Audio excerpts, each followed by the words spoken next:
Welcome, you have reached review time with Imperial, and today's review will be Chucky Season 2, Episode 1. Let's get into it. Before we begin, subscribe to the channel, like the video, leave a comment if you went to the whole Chucky series. Let's go. So, picks right back up from last season. It's been a whole year.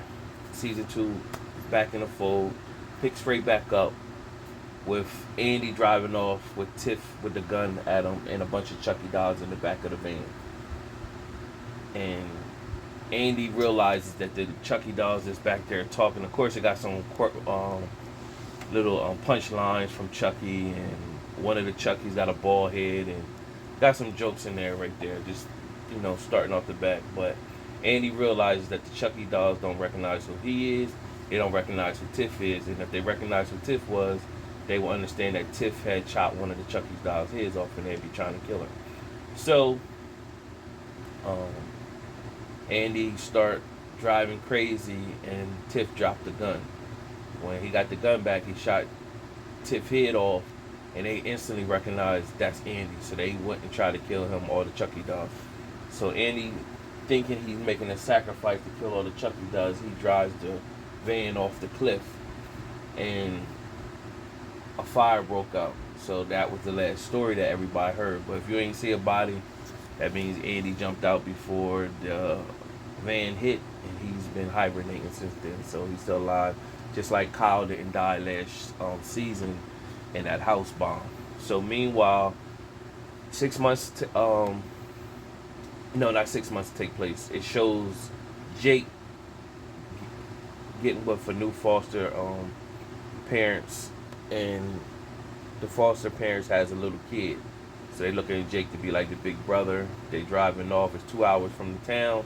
Meanwhile, Devin has a new foster parents, and Lexy, and of course Lexy, her mom, and Caroline. So what happens is Jake moves, and it shows 6 months later, which is Halloween time. Him and the little guy that's his foster brother.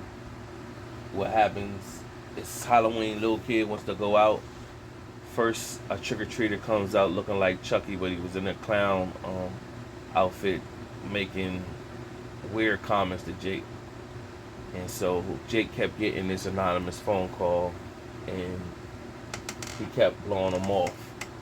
And of course, the person starts saying, well, making him more spooky. So the person called Devin too. So Devin got on the phone basically saying, hey man, did you getting this anonymous phone call? So the next phone call was a FaceTime to show that he's at Lexy's house, and the little girl Caroline answers the door, lets him in or whatever. So when he lets him in, when Caroline lets him in, Devin pretty much was called the cops, said somebody's breaking in at Lexy's house. Meanwhile, Jake was texting Lexy, trying to call her. Of course, Lexy was upstairs, getting high, getting her groove on. She didn't answer the phone call. Meanwhile, the police finally got there and said they got a break in, and did you know a Devin? As soon as they said Devin, she knew something was up with Chucky. It instantly went there. So of course Jake is on his way. He rides to Devin's house, then they head over to Lexy's house. By this time, when they talk to Lexy, ask him everything, the next day took place, and when the next day was inside of Caroline's therapy session. Caroline's has been having nightmares. She don't want to deal with dolls no more. So the weird therapist gives Lexy a doll called Belle, spinning off the Annabelle series. And so if you watch the first season of Chucky, you know they do a lot of taking other scary movies and putting them into the storyline. So that was cool. They did that for Annabelle, the scary movie. And nevertheless, the little girl took the Annabelle doll home with her. Lexy took the doll when it got home, and Lexy has been playing like Caroline is just the doll was never real, and Junior Junior Wheeler was the one who did all the killings. There was no Chucky job. She's saying that because she doesn't want Lexi to be, not Lexi, Caroline to be put into a mental home. So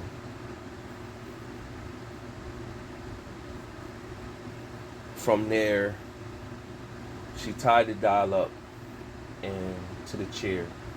When she came back with Jake and Devin, the doll was in the bed with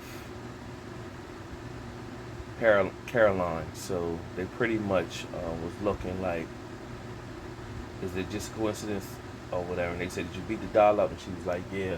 They basically saying Chucky's back. So Lexi did give Caroline a knife and basically said, don't trust no dolls. So after that, they went to sleep. It shows Caroline with the knife and looking at the doll or whatever.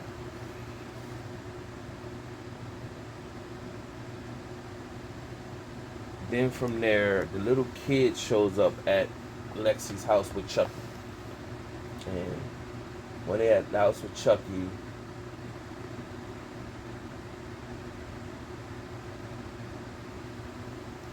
and I said the little kid, my bad. The little kid that Jake's foster little brother.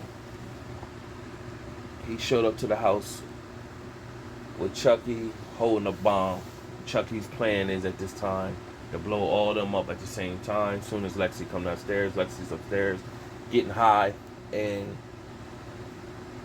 Devin had a taser. So when Lexi finally was starting to come downstairs, she panicked, and when Chucky wasn't looking, Devin shocked him. Chucky flew across the room. The bomb dropped. The little boy grabs the bomb and then runs off. When he gets to the other side of the house, he sees some more dolls. So Chucky jumped on the back of the little boy and hit the bomb. Blew the bomb up, blew the little kid up. So the authorities had Jake, Devin, and Lexi in a room telling them they're going to go to jail. The weird therapist pretty much said, no, I think it's a better spot to them. So she meant them a boarding home where Chucky used to go to. That's what you find out next. Upon their arrival at the boarding home, they see the female Chucky, not Tiff, but the woman who Chucky was possessing in season 1. Also, she was in like the movie called I think it's The Curse of Chucky. Her name is Mika Pierce. So you've seen her in season 1, where she was basically Tiff's girlfriend and stuff. So you see her in this one. She was coming in and out of being herself and being Chucky or whatever. So you see that she's the nun in this one, and she just got the costume on. And then they go into the facility, and that's pretty much it for right now. That was the first episode. Okay, the only killing was the little kid pretty much getting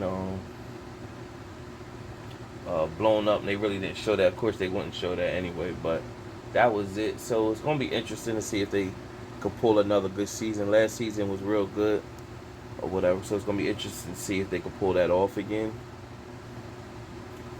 They also gave the trailer for Halloween Ends, promoting that comes out October 14th. Make sure you come back and check my review on that when that comes out next week. Other than that, subscribe to the channel like I said before, and like the video.